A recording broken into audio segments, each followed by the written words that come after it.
How's it going, nerds? This is House from your favorite comic book podcast, Nerdsplain It. We wanted to apologize for being a little late on our release date. The episode you're about to listen to is our Luke Cage episode, where we talk about all things Luke Cage, his origin, what he has meant to comic books, and the Netflix series. Again, we're sorry we're a little late on this release date. We had some relocation efforts going on.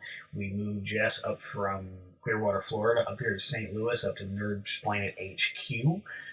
I hope you enjoy the Luke Cage episode. Jess doesn't know what a spoiler is, so just a heads up, there is a bit of a spoiler, a couple spoilers for the first episode of Season 2 of Luke Cage, just a bit of a heads up on that. Hope you guys enjoy listening to it as much as we enjoy putting it together. Keep tuning in, and we'll keep entertaining you. Thanks, guys.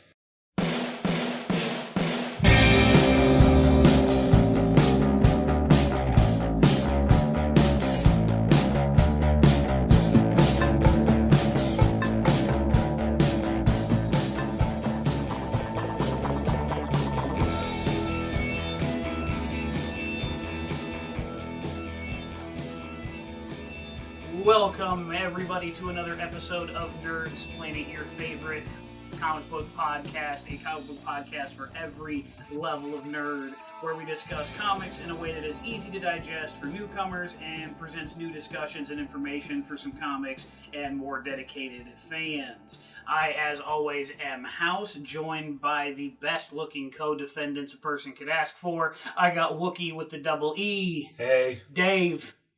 Huh? Greg. Hey. And Jess. Hi. This is our 9th episode of the Nerdsplain It podcast. Today we're going to be talking about the Power Man Luke Cage. Wanted to take a second to thank everybody who's been listening to our previous 8 episodes. We've had some really good call-in questions, people using the Nerdsplain It helpline. As always, that number is 805-669-7230. Again, 805-669-7230. We really want to thank our fans again for tuning in on all of our episodes, some of the bonus episodes we've had, and enjoying our content. Make sure you go to all of our social medias, the Facebooks, the Twitters, leave us a comment, go to iTunes and leave us a review and a rating on there. Helps us climb the charts a little bit. Before we dive into some Luke Cage, though, like head first into that, let's do some nerd news. Nerd news. This is Nerd News. So what's everybody been, what have you been doing? Wookie, what have you been up to with nerd stuff lately? Trying not to cry. Trying not to cry? Yeah. Disney may or may not have put a hold on all side Star Wars projects minus Episode 9. Or they may not have, or they may have. They haven't quite clarified yet. So Really that's cool. clarified. Well, 9 is not really a side project. That's a saga movie. Yeah, that's what I said. The side ones, a So, Star Wars the story. rumored Yeah. Boba Fett movie, Obi-Wan movie, may or may not happen. Thanks, Solo. Right, but like, I'm okay with maybe that. they learn a lesson that, hey, no one was really asking for a Solo movie. Yeah. And sure, people, I mean, I've heard a lot of fans over the years really want a Boba Fett Star Wars movie, but why? He was in a grand total of 10 minutes, and he get hit with a baseball bat and falls in a hole. Yeah, but that helmet, Right. sex appeal. Sex appeal. You know what I would want from a Boba Fett origin story though? You ever see the Nicolas Cage and oh my god, who's the last Joker? Jared Leto. Jared Leto. You ever see the Nicolas Cage and Jared Leto film Lord of War? Yeah. That opening title sequence where it shows like a bullet from manufacturing Yeah. into an active war zone. I want to see that with like a blaster bolt. That'd be cool. Yeah, like that should be the intro of it. Just hey, this is how blaster bolts get made, and then discharged from Boba's rifle, and then put into some Ewok's head. I would really like it. I mean, if they did a Boba Fett movie, I want the subtitle to not be like a Star Wars story, be it like Boba Fett, the only clone that worked. I like that. Boba Fett finally does something.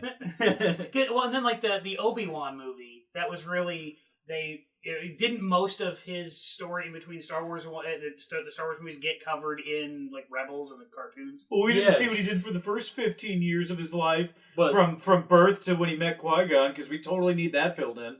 but again, Ian McGregor, sex appeal. That's how they're selling it, man. He is so good looking. With that beard, too? Oh, shit. Oh, Ewan McGregor. He looked like Kenny Loggins. All right, I'm going to need a moment from the Star Wars talk. All right, Dave, what have you been doing?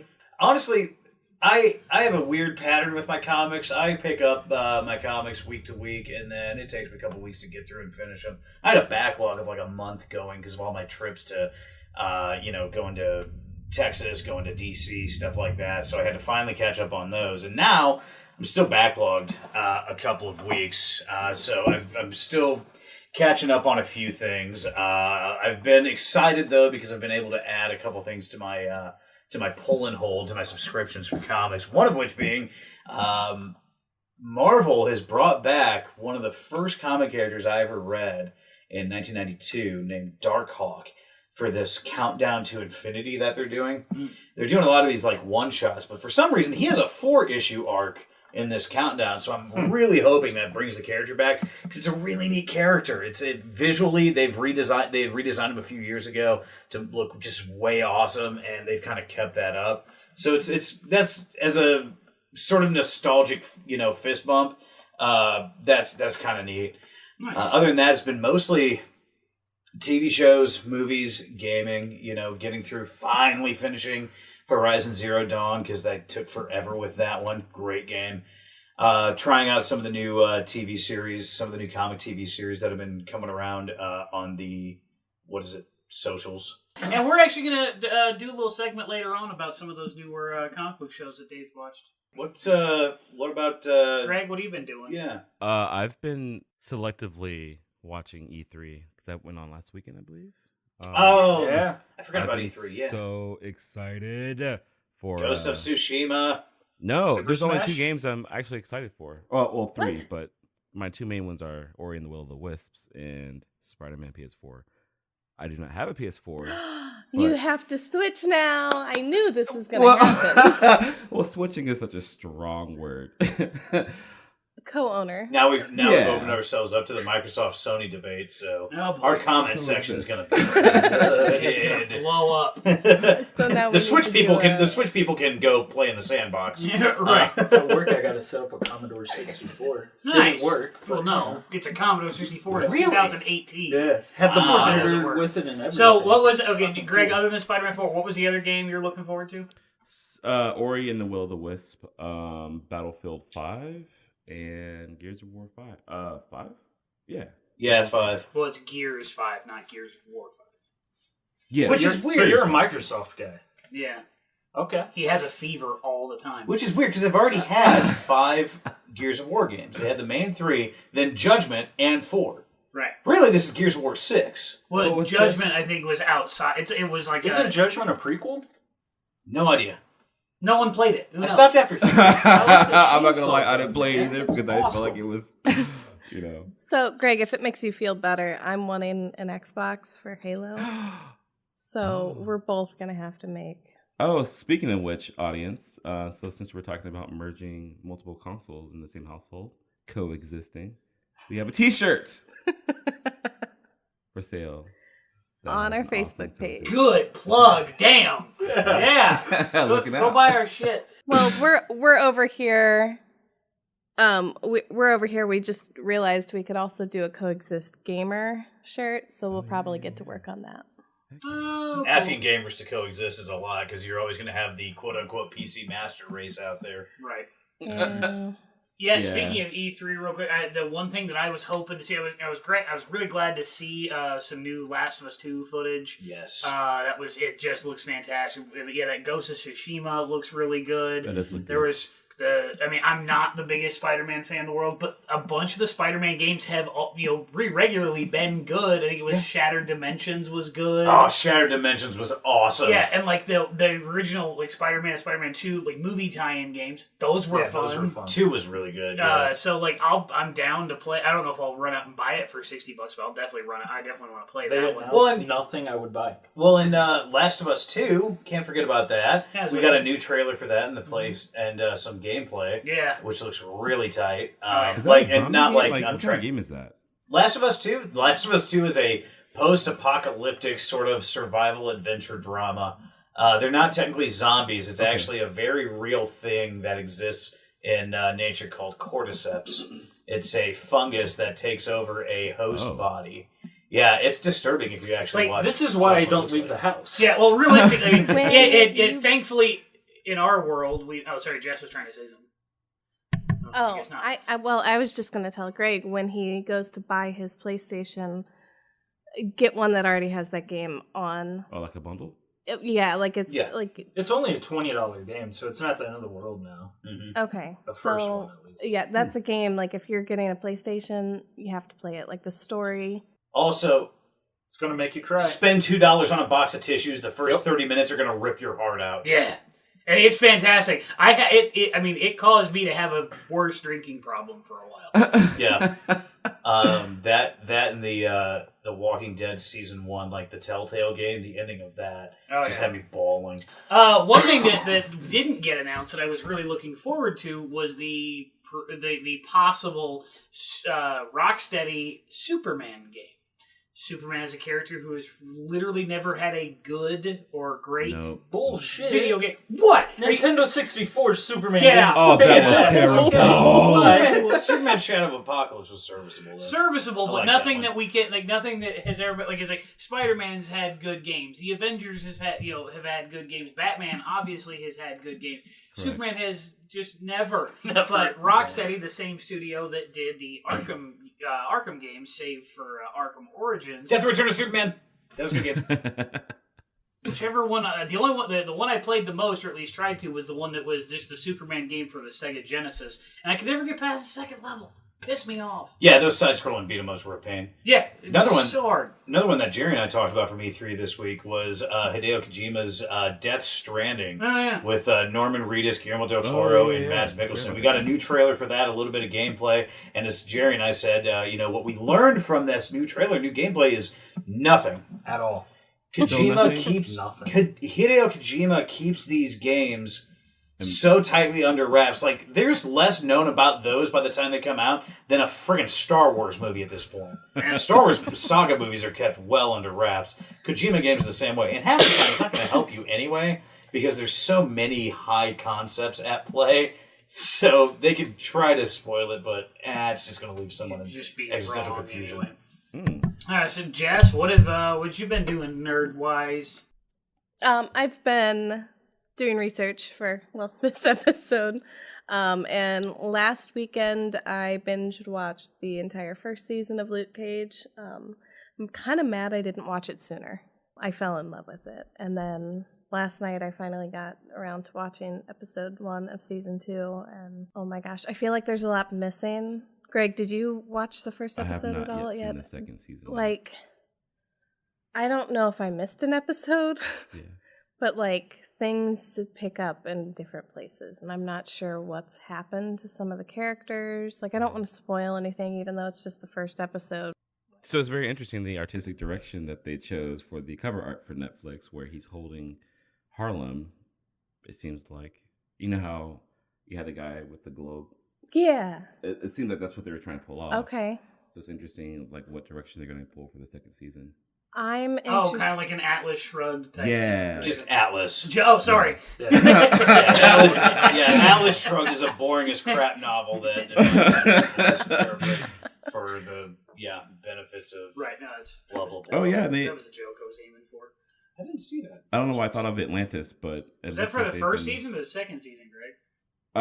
For second season. Oh, I was going to say, I watched the first 4 episodes of Luke Cage show, and it just wasn't... Oh, that is pretty cool. It wasn't necessarily grabbing me. I don't know why, but... I know Dave finished it and liked most of it. Yeah, I liked season 1. I'm looking at this picture of the season 2 of him holding up Harlem, and that really opens itself up to some awkward photoshopping in the future. Just saying. So, Jess, in all this research that you've been doing about Luke Cage, Mr. Power Man, what is some background info, some entry-level info to the character that you can give the audience today? Okay, so obviously he's a character in the Marvel Universe. I guess his first appearance was in Luke Cage #1, Hero for Hire, which was in June of 1972. now. So I was doing some research to figure out like why Luke Cage was created. Like, why did Marvel feel the need to add that character to? Yeah, because it seems like there's always a reason why they introduce characters, right? Yeah, this Leia one's was just- kind of shameful. Oh, So in the early 70s, there was a movement in media and they call it the blaxploitation era, okay. where different characters were being created for movies, TV shows, and comics, where they were pretty much, they were exploiting Black people and usually built-in stereotypes into these characters. So that's where like Marvel was just like, let's go for this. Let's create a Black character. Let's get on that bandwagon, essentially. Yeah. But to what degree? Were they doing it because they saw the potential wrong in what everyone else was doing, and let's correct it kind of a thing, or? I'm not going to make any assumptions on that. Okay. But like even the language at times, like as I was trying to read the first issue, there was just some like even the language was just a little hard for me to follow. Wow. So yeah, there's just a lot of stereotypes that were met in that comic. His real name is Carl Lucas. He legally changed his name to Luke Cage after escaping from Seagate. Okay. What's Seagate? It's a prison, but I'll get there. So he's known as Power Man, Mark Lucas, Hero for Hire, Ace of Spades, and a few others, but those are the most common. He was born and raised in Harlem. And I will say, like, he stood out from other characters because his name, first off, didn't have black in it. Like, Black Panther, Black Lightning, Black Goliath, which is one I had never heard of. I've never heard of that either. Yeah. Oh, that's interesting. But that was in the list, so I thought I'd include it. I want to say Black Goliath comes from the Ant-Man series. It does. Okay. And he charged for his services, which I think was one of those things that kind of met the stereotypes. Okay. That, like, of course no Black man would do this out of, right. good morals. Like, he's got to make money out of it. So, like, there's just stereotypes that are met there. And Okay. he spent his youth in a gang of the Bloods. Oh. Yeah, pretty intense. With his friend Willis Stryker. It got to a point where, he's in and out of homes throughout his teen life, and he just realizes that he's hurting his family and the way that he's living his life. So he decides to be a better person, get a legitimate job, be better in his adulthood. But Stryker decides to continue to climb the ranks in the crime world. Okay. But they still remain friends, to the point where Stryker, he upsets a pretty big crime organization, is beaten pretty bad in a mob hit, and Luke Cage shows up to save him. Now we get to the part where Luke Cage is now in trouble, even though he's decided to live a better life. Stryker and his girlfriend broke up because she didn't like the crime life that he was living. So after the breakup, she went to Luke Cage. Nothing happened. He was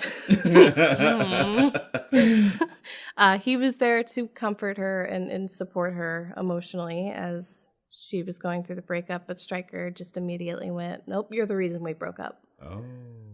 So he planted, I believe, heroin in Luke's apartment and then tipped off the police. That's pretty, Yeah. So he gets arrested. That's messed up. Yeah, it's pretty messed up. He goes to jail. And this is after he saved him. Yeah. Like, yeah. He's been What a a very good dynamic friend of a to Stryker, and yeah. So Luke is arrested, sent to prison. The communication between his family and him is sparse. Because is it at the doing of someone else, or just yes, his brother, who is resentful of Luke, is intercepting letters, and it eventually leads to Luke and his father believing that the other is dead. Damn. Yeah, it's pretty intense. Wow. So Luke's in prison, consumed by rage over, Stryker's betrayal and his father's supposed death. So is he like digressing back into the old Luke Cage? Yeah, he's like Oh. fighting in jail and trying to escape often. Okay. So he is eventually transferred to Seagate Prison, which is Where they make off hard the drives? coast of Georgia. It's on a little island. What'd you say?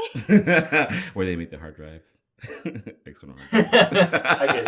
That was a clean joke. Sorry. I'm gonna allow it.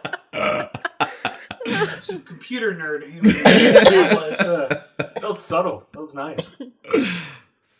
So, while at Seagate, Luke is the target of a sadistic guard named Albert Billy Bob Albert Billy Rackham. Yeah. Bob? Rackham. Billy Bob in quotes. Who, like, he was super brutal. Okay. And that eventually led to a demotion that he blamed Luke for.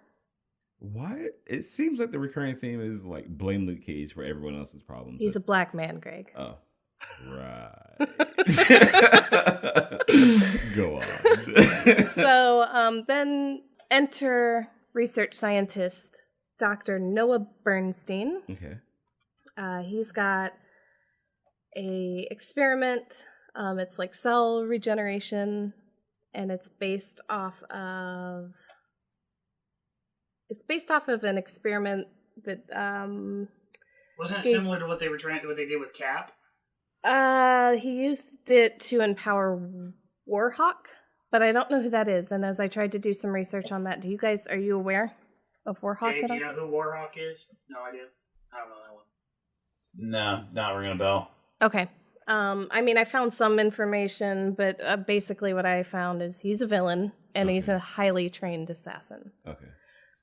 But he got his powers from this scientist. It's a super soldier process, basically, what they're trying to do. So Luke Cage wasn't already gifted, and they were doing experiments. No. He was gifted after the fact. So they recruited him as a volunteer. Okay.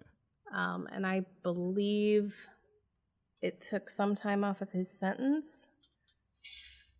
Right. I think it was an allegory to at the time when allegedly there were a lot of science experiments being done on prisoners in not great parts of the country. So it was an allegory of that.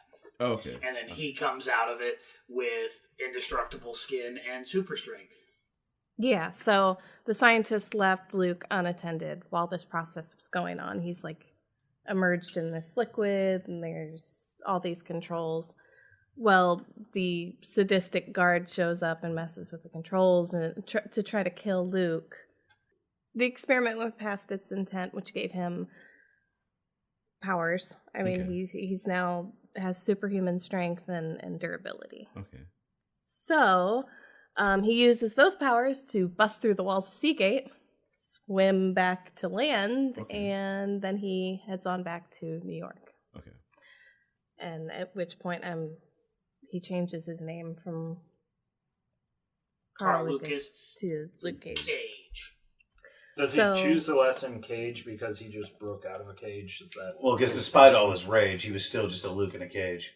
Oh, okay. I'm proud of you. I just knew it was coming. I could feel it in the air, and he hit I it. don't know what that was. So he gets to New York, launches a career as a hero for hire.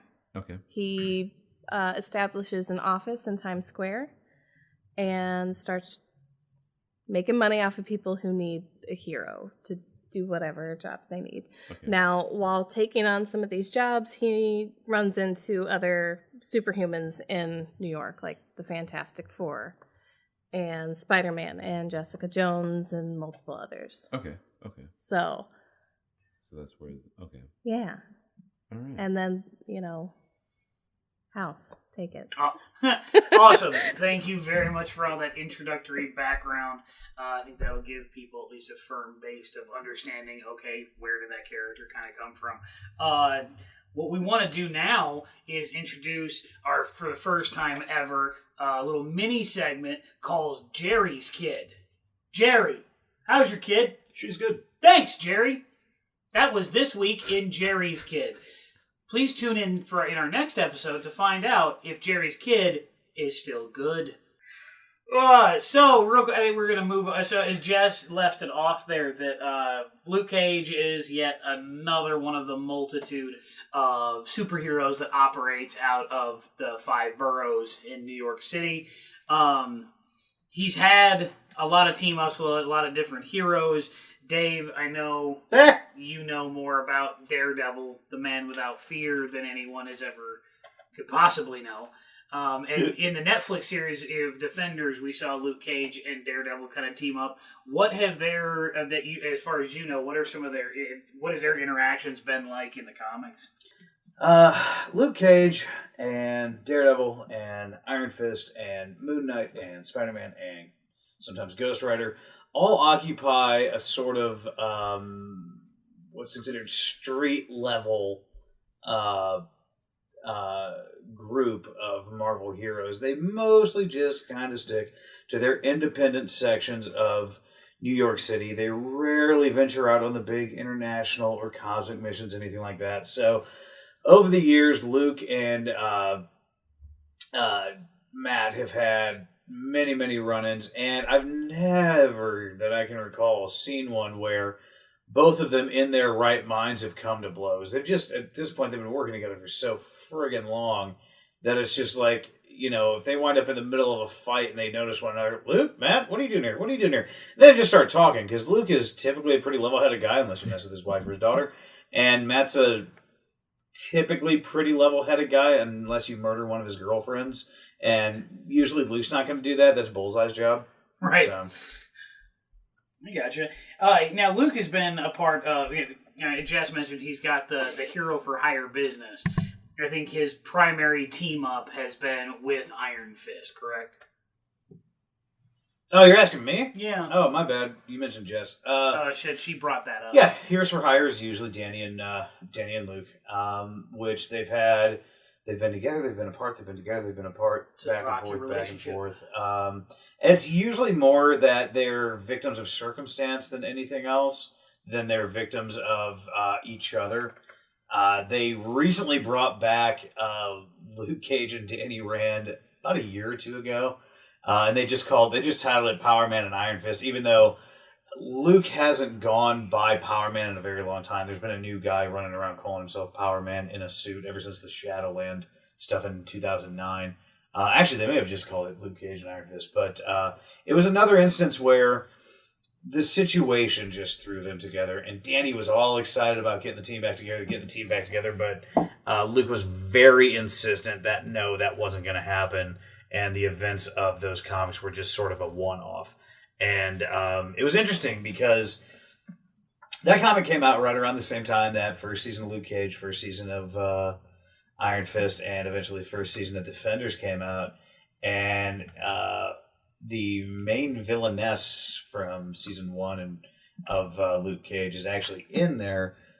But you realize, looking at the comic, there's a massive difference between Mariah in the comic versus Mariah in the show. Does she have antlers? No. First of all, she's called Black Mariah because I guess that's what happens when white people write comics. Oh, yeah. And then, but yeah, they literally just name her Black Mariah, and she mostly just walks around in a tracksuit and is very, very hefty. That's so she's her corpulent. name She's in very the corpulent. in the comic. Black Mariah. Yep. So I know they referenced that at least once in the show. Yeah. And I didn't understand why. Like, he called her Black Mariah, and it was like one of the only times he said it. And I was like, what was that about? Yeah. But no, Black Mariah is mostly just a hefty, street gang leader in a tracksuit. She's not this, poised political figure or anything. Right now, I'm so just thinking of the lady from jarring. the Mario Brothers movie in the red tracksuit. That's who I'm thinking. Very corpulent. Wasn't that supposed to be Birdo? That Was was it a Mario movie? I don't think that was supposed to be Birdo. I thought I it mean, totally if that was was. supposed to be Birdo, what the hell? That whole movie's what the hell, though? Yeah. So, all the Birdos in the Mario games are female. Yeah, I knew that. No, I didn't. I just made that up. I made up that I knew something. Son of a bitch. So I had one last question, Dave, about his team ups and stuff like that. So primarily, like most heroes, he works with other heroes. Now, as I understand it, because I didn't read this, but I think you were telling me about it, was he was actually running the Thunderbolts for a while. Yes. So, correct me if I'm wrong, Thunderbolts is a Suicide Squad-ish type of team up where it's mainly villains who are brought in to do dirty jobs for the military or for the government that they don't want the supers are done for. Yes. Can do. Yes, but that's not how they started. Oh, okay. The Thunderbolts came around as a con by Baron Zemo after Onslaught murdered most of the heroes of the Marvel Universe. And this was during the Heroes Reborn event. And they were all in disguise, so nobody knew it was Baron Zemo. As far as they knew, it was this guy, Citizen V. It could also be Citizen 5, but I'm pretty sure it's Citizen V, because I think they reference that all the time. And that was back when it was, Thunderbolts, justice like lightning. Well, eventually the heroes came back and they were exposed, and then the Thunderbolts program just kind of went under, or became sort of what we would compare to the Suicide Squad. They're a group of villains, usually pretty differently powered, just for, maximum flexibility, that are being offered a reduction in their prison sentence. So most of them are multiple lifers, or their death sentence. They're being offered less life sentences or just life sentences to death, at the risk of their spines being massively electrified and killing them. Or crossing paths with. Okay, so there was a contingency plan. Okay, I was wondering. Yeah. Oh, yeah, yeah. And it's very dependent on the leader. What's up, Jerry? Was Frank Castle in Luke Cage's Thunderbolts, or is he later? Frank Castle was a later one. Okay. Luke Cage's so what happened was, after a while, Norman Osborn was a member of the Thunderbolts and the leader. Norman Osborn is the Green Goblin. Norman Osborn is such the Green Goblin that is an alternate personality in Norman Osborn's head, because he's completely insane. I love him. Once upon a time, in about 2008, I think it was, a race of alien shapeshifters called the Skrulls invaded the Earth in I really hope there's people that tune in right now and think I'm just telling a story about something that happened on Earth as opposed to in comics. But no, the shape-shifting Skrulls came in, and it was revealed that they had been switching out certain heroes and villains with Skrull impersonators. And so then they led this huge thing. It was called the Secret Invasion. And they figured out how to take the Skrulls down by killing their queen. Norman Osborn intercepted that information and made the kill himself, which made him a huge hero to the planet Earth. And he was put in charge of S.H.I.E.L.D. Oh. Nick Cage was ousted and declared public enemy number 1. Nick Cage? Nick Fury, whatever. I didn't even catch that. Thank you. Nick Cage also. Yeah, Nick Fury. Get Nick Cage out of here. What is he doing? He's government everywhere, official. Guys. He's Everywhere. acting. Hey, he won an Oscar. A lot of shit's happened since then, but he won an Oscar. So sorry, Nick Fury is ousted, put his public enemy number 1. Norman Osborn becomes the head of S.H.I.E.L.D. He renames it Hammer. And he also outlaws most of the Avengers. Yep. And creates his own set that was called the Dark Avengers. Not to the public, because how obvious is that? You're admitting these are the Dark Avengers. Question about the name. Fuck off. We will not accept questions right now. That's when he turns into Sarah Huckabee Sanders. Look, I know you have trouble understanding even short sentences. And then says she's nice to everyone. Sorry. God. So eventually, a villain in that kind of role can't last that long. There's hope. Vote.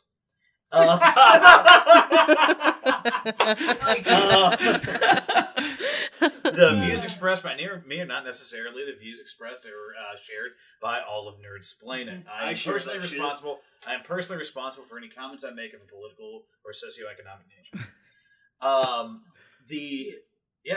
You're all saved. By Jesus.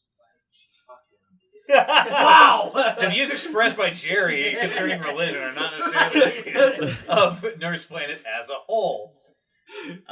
Views expressed by Jerry containing religion, politics, or socioeconomics are his own, and he can deal with them himself. So anyway, a villain in that role of leader of S.H.I.E.L.D. can't last long. So eventually Norman goes way overboard. He gets ousted, and the heroes sort of come back, and this is what Marvel called the heroic age. And Captain America becomes the director of S.H.I.E.L.D., and he puts Luke in charge of the Thunderbolts, which is odd. Luke doesn't quite understand, and Cap tells him, well, if there's anybody who really should understand second chances, it's you, which is a great point. The Thunderbolts, so Luke has to go to where the Thunderbolts operate out of their home base, which is called the Raft, which if you saw Captain America Civil War, you remember the Raft. That was that prison that they built in the middle of the ocean. That's the Thunderbolts HQ. The team that Luke Cage gets is interesting.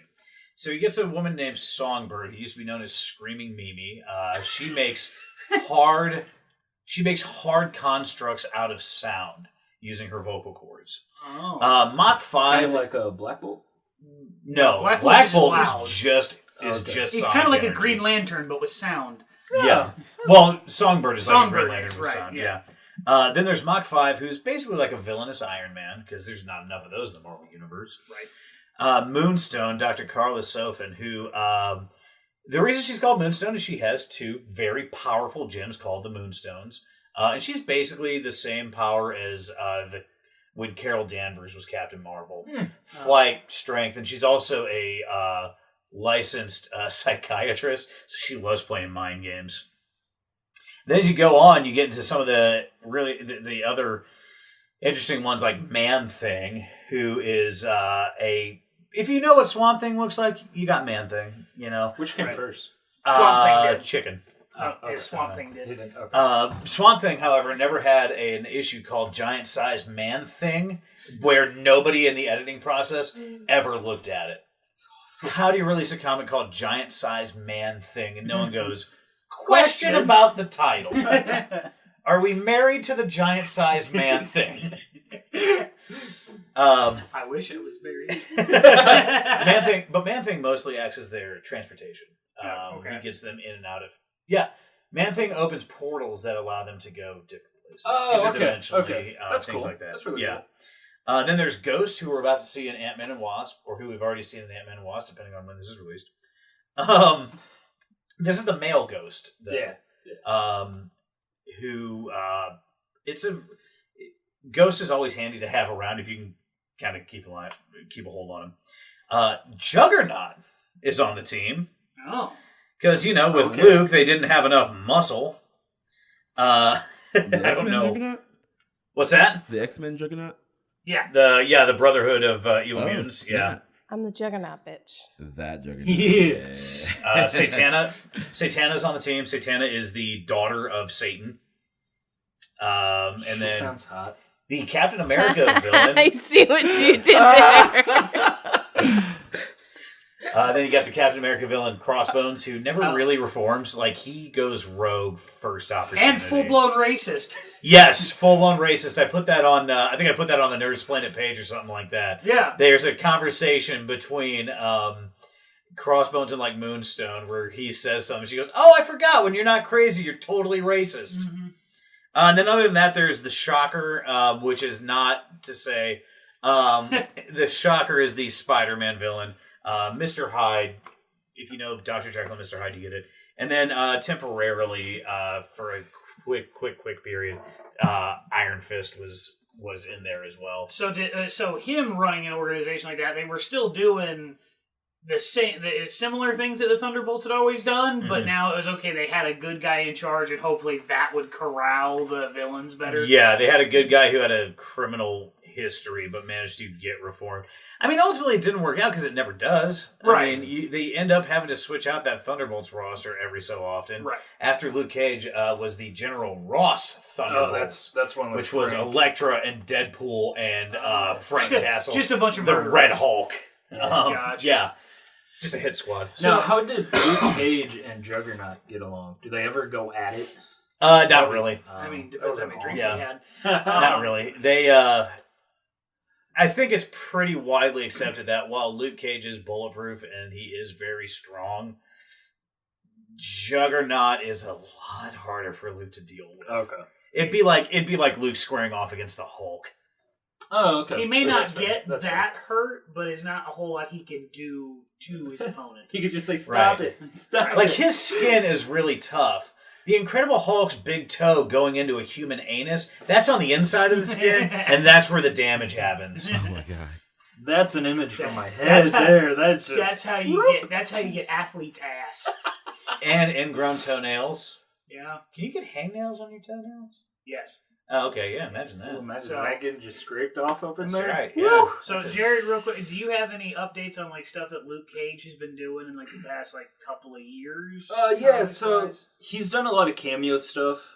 He does have a few ongoing, which is Luke Cage, ongoing of Defenders again, and that lineup is very much just the Netflix Defenders. Oh, okay. But he does a lot of cameo work, so he appears in The Punisher recently. When Frank Castle steals the War Machine armor, he makes the mistake of going by New York City, and the Defenders try to stop him. In Civil War II... I like how you say try. I'm guessing it didn't go well. No, it's Frank Castle. All right. Civil War II, he makes an appearance. In the first Civil War, he very much sides with Cap about, heroes shouldn't register. Civil War II has a completely different storyline. Wait. He sided on which side? On Caps. Cap's yeah, side. he didn't want people to register. Yeah.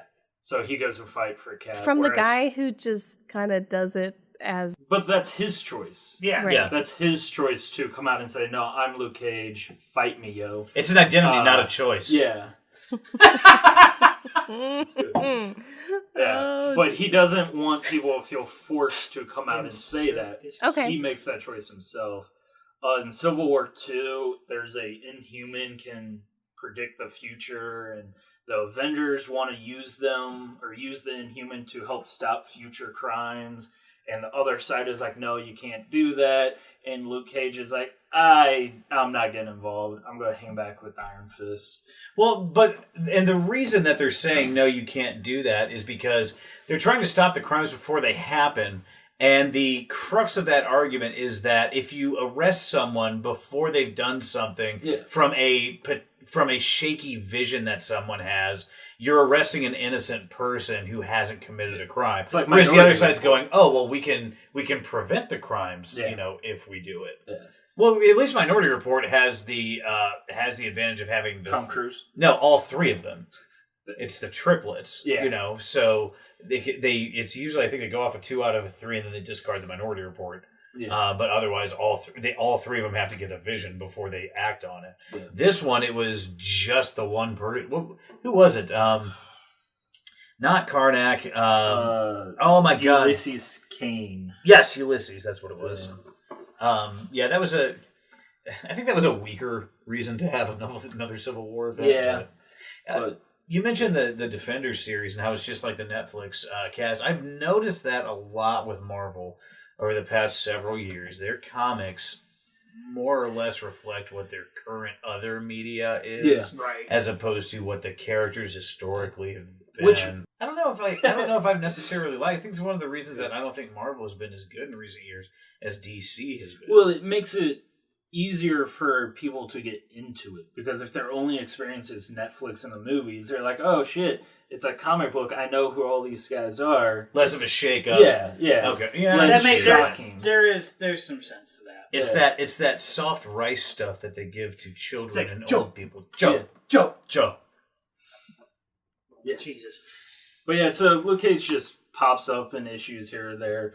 He's in the new Venomized Elseworlds type story. Alright, where so he doesn't have his own current title. Right? It's Oh, Luke yeah. Cage. Oh, okay. It's still going on. I don't know if Defenders is still going on, because that's Brian Michael Bendis, and he's now at DC. Right. No, it wouldn't. Well, So I it might still assume be that- going on. I assume there's a writer change happening, or it's canceled. I'm not quite sure. But yeah, so he just pops up in a lot of stuff as a minor. Hey, you're in New York City. I'm going to say hi to you. Okay.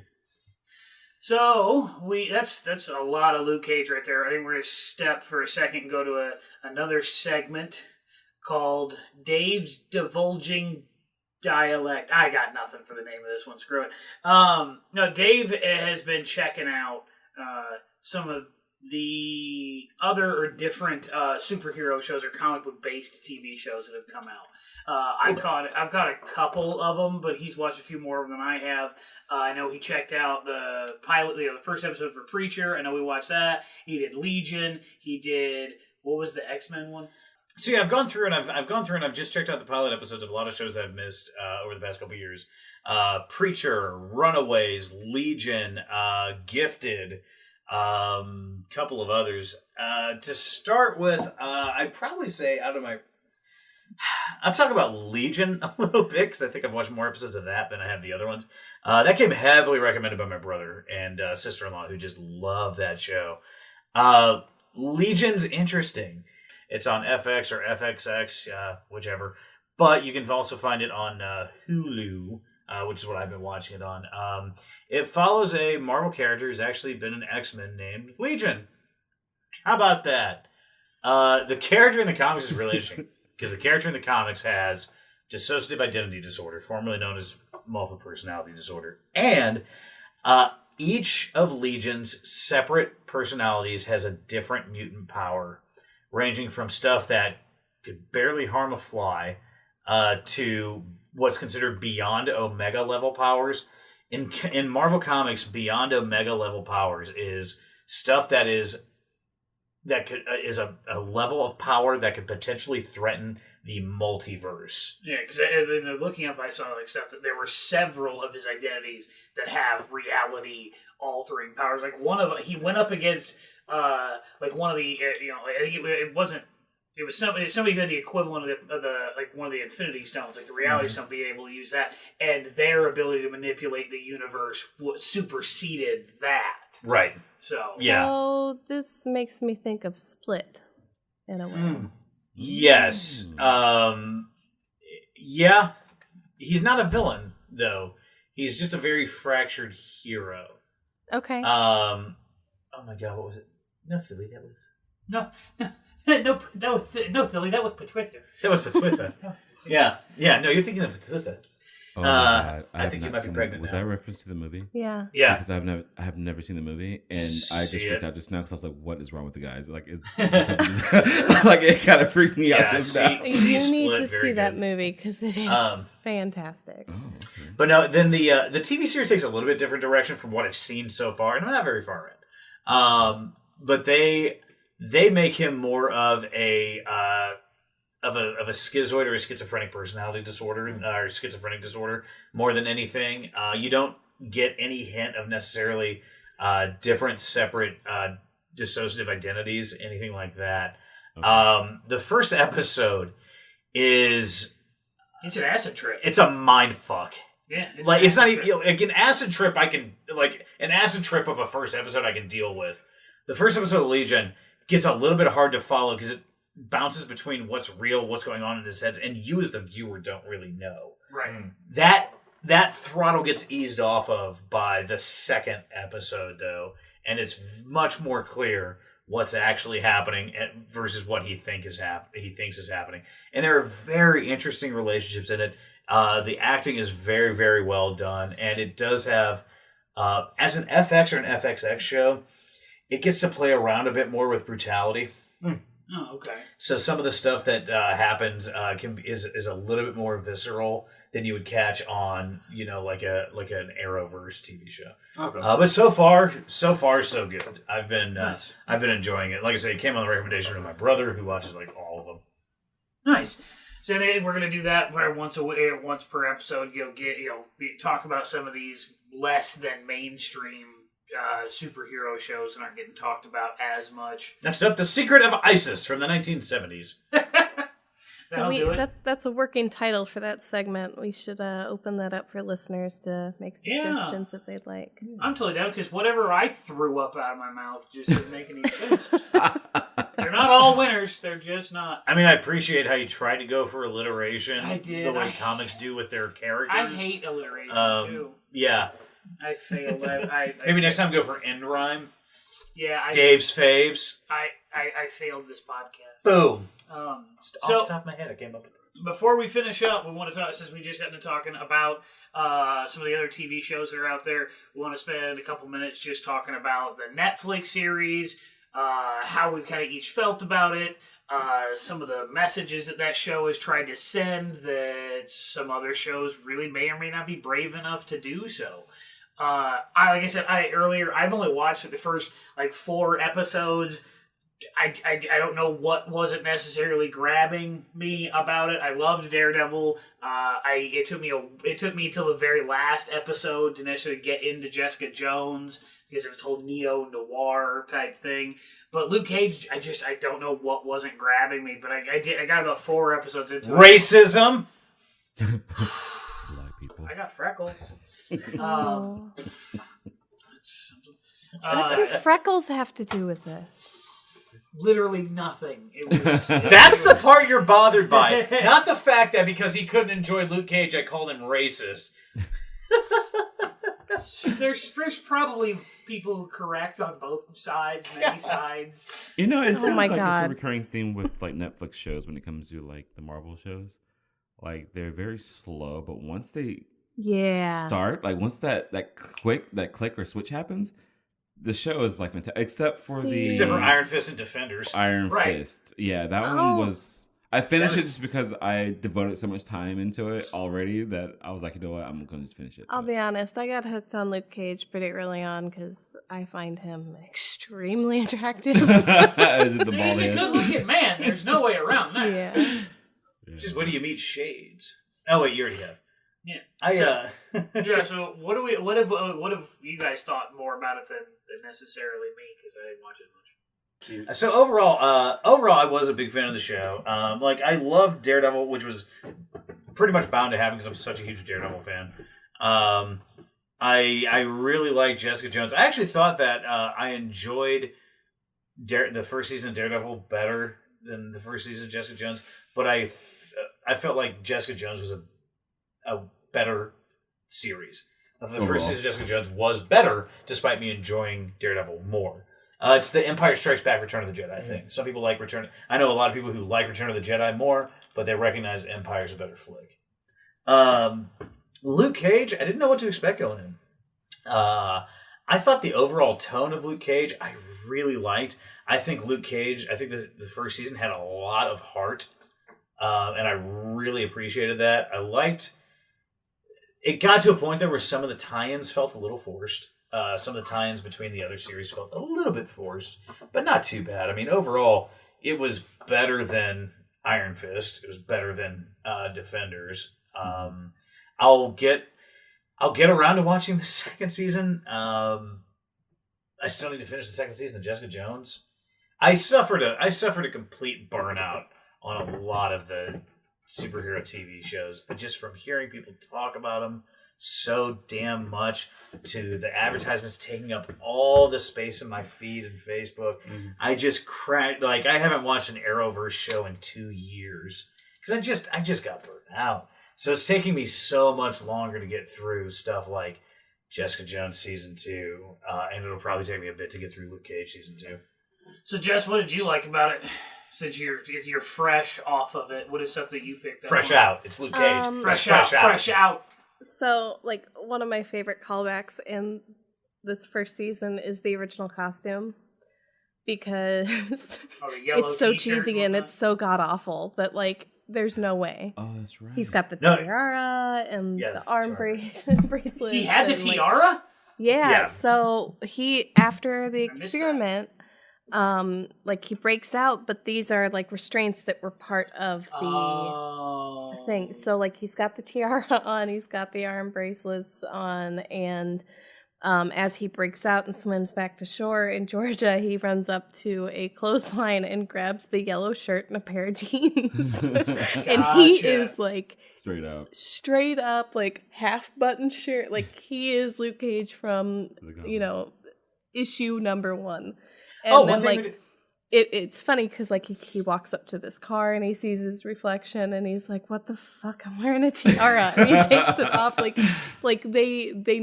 make a nod to the original costume. But then, as soon as he sees it, he's like, this is ridiculous. Nice. They did the same thing in the first X-Men movie, the first Bryan Singer one. Oh, yeah. What would you people go out in this? Would you prefer yellow spandex? Yeah. One thing we didn't cover, Anybody else know what Luke Cage's catchphrase is? No. It's in the show a million it's in the times. show. Once. Oh, is it? It's in the show once. Sweet Christmas? Sweet Christmas. Yeah, that's right. Yeah, Sweet yeah. Christmas. Yep. Yeah, because then his lover. I've tried to use it, I can't pull it say off. it once or twice. Once. I don't know because did so she say I'm it? not gonna spoil anything because like literally I've only seen the first episode of season 2, but like his dad shows up Yeah. and Spoiler! I'm not going to spoil anything, but maybe it's like he's literally the first person on screen when you start the episode. Oh, okay. But like Luke looks at him when he runs into him and Potential spoiler number 2. yeah, all right, we'll just call this potential spoilers.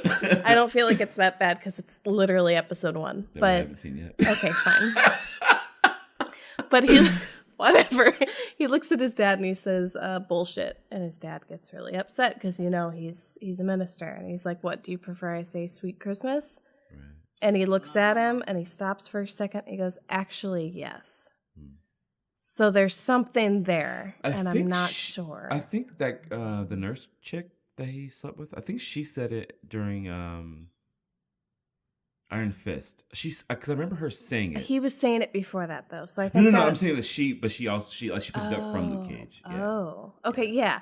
But I'm like wondering, like now, like because there was that interaction with his dad, like Right. is it something that his mom used to say, or whatever. So where's we'll the see original where origin? that comes from. I hope they cover that. But That's interesting. okay, so I want to make sure we hit some other points here. Are you aware of why Luke Cage wears the hoodie in the show? No. Okay. So this is really cool. They incorporated the hoodie. It was supposed to be something else. And I think it was originally what he was going to be wearing was more of a callback to the original costume. I think, honestly, it was supposed to be a yellow hoodie. Okay. But they decided to make it a nod to Trayvon Martin. Oh. And he wears the hoodie and puts the hood up and, and I've really been trying to watch when he puts that hood up. What does that mean in the show? Like, I think there's a lot more to it than just... Oh, because wasn't it the same hoodie that he got shot in? Like in the show, like he was like shot because there was bullet holes and stuff? Yeah. Yeah, and then like a lot of other people are running around town wearing hoodies that have a bunch of holes in them. And it was the director who straight up said, yep, we're doing this as... They did it as a nod to Trayvon Martin. Wow. Yeah, and a few others that have been shot and killed just because they were wearing a hoodie. So then it kind of brings up the question of social impact of the show. Like, there's a ton. Wow. I mean, there's a lot because, so there's that. And I would suggest looking into that because some of the quotes from Mike Coulter, who plays Luke Cage, like it's really... embedded, like... Yeah, as I was reading these interviews, I was like, wow, this is awesome. So I would suggest looking into that more. But yeah, like there's different references to real life Black heroes, and they don't stick with the standard civil rights leaders that we know of, like Martin Luther King Jr. and Rosa Parks. Right. Like they mention Crispus Attucks, and Who? okay, I'm glad because I felt like a complete asshole not knowing who this was, but they reference it Crispus multiple Attucks, you mean? times. Yeah. Yeah. I had no idea who he was. And I hit pause when I realized this was an important name for some reason, and I did the research. And he's widely considered the first American killed in the Revolutionary War. Oh. And there's more to that, but like that's a pretty big deal. So there's a lot of deep-rooted, I guess, not really historical, but like just nods to past and present. Yeah. And if current. if you're watching the show, you're catching them, and I'm learning. So essentially, how comic books were back in the 70s or whatever, where they were dealing with then social issues. Now, new platform, new show. Yeah, he was introduced then, but they're using this platform now to kind of give shout outs to what's going on with society today, kind of thing. Yeah, okay. and I'm excited to see what else goes on in season 2. Okay. I did see first episode, season 2. I don't think this is a spoiler, but let's put it out there because apparently I don't know what I'm spoiling. Don't worry, Jerry will teach you. And then Dave will argue it. It's starting to look like, so the barbershop got destroyed multiple times in season 1. And insurance is now through the roof. Okay. And the landlord's like doubled rent.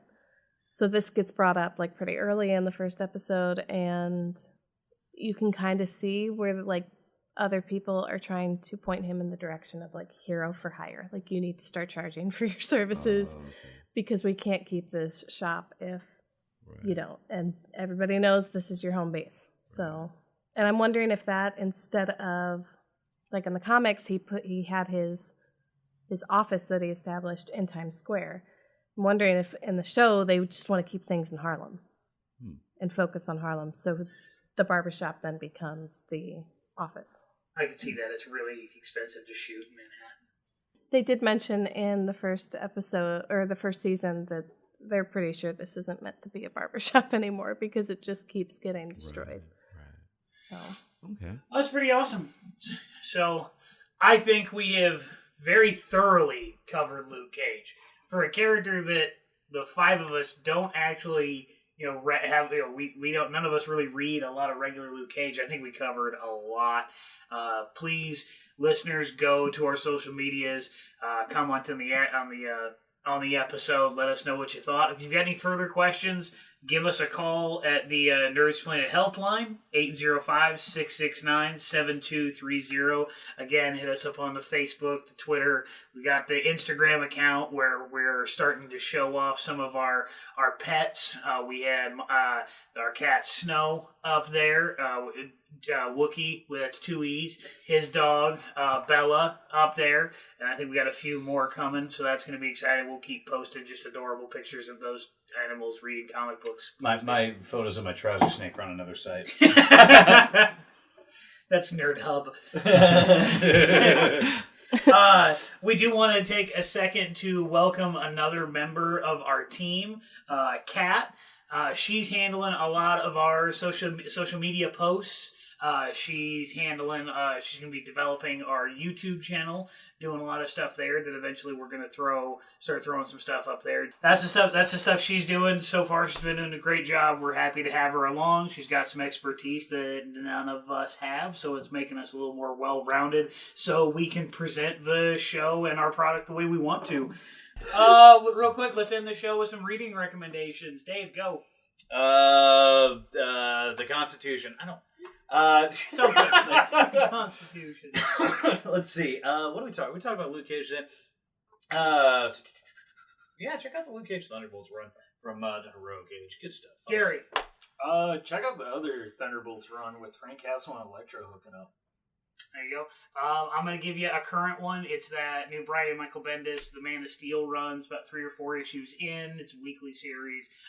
It has been fantastic. He gets so his far. Red undies in that. He again. does. Gets them back. Put them, hashtag red panties. It's been great quality issues. I'm really excited to see where they go with it.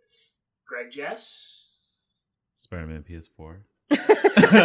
So play that game in 8 months when it comes out. Read the entire EULA on that. Right. They've updated their privacy policy. And Josh, you got anything? Obviously, Spider-Man Into the Spider-Verse coming out this December. I don't have any reading recommendations for this week. I've been a little busy. We got a game recommendation, right? Spider-Man PS4. I'm sure Jess will actually be able to start recommending more comics here in about 2 weeks. Yep. Her access to them might change a little bit. So, all right. Thanks, everybody. This has been another episode of Nerdsplain It. We'll see you later. Bye. Bye. None of us have the clap.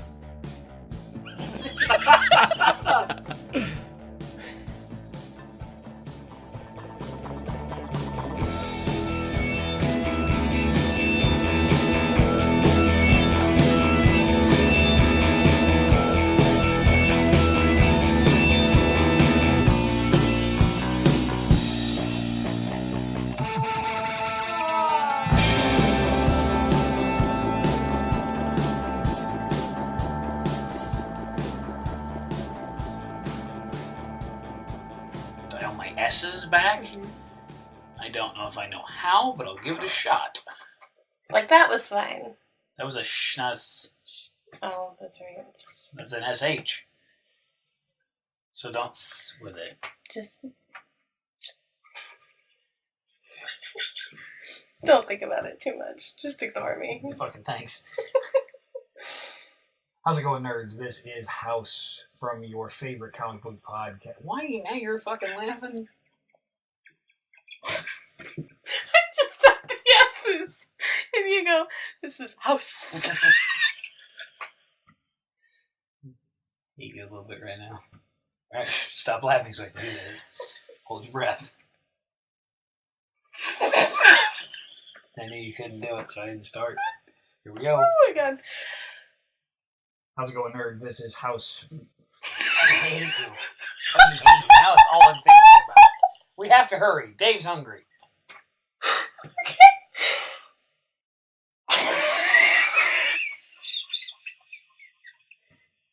Dave, we really should have reconsidered this roommate thing. Fuck this bitch.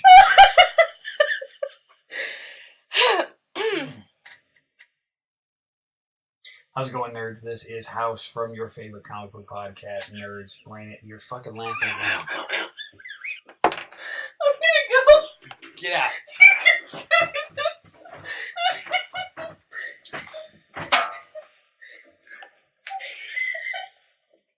Cackling hyena. How's it going, nerds? This is House, your fucking balls, and I hate it. I just fucking hate it so much.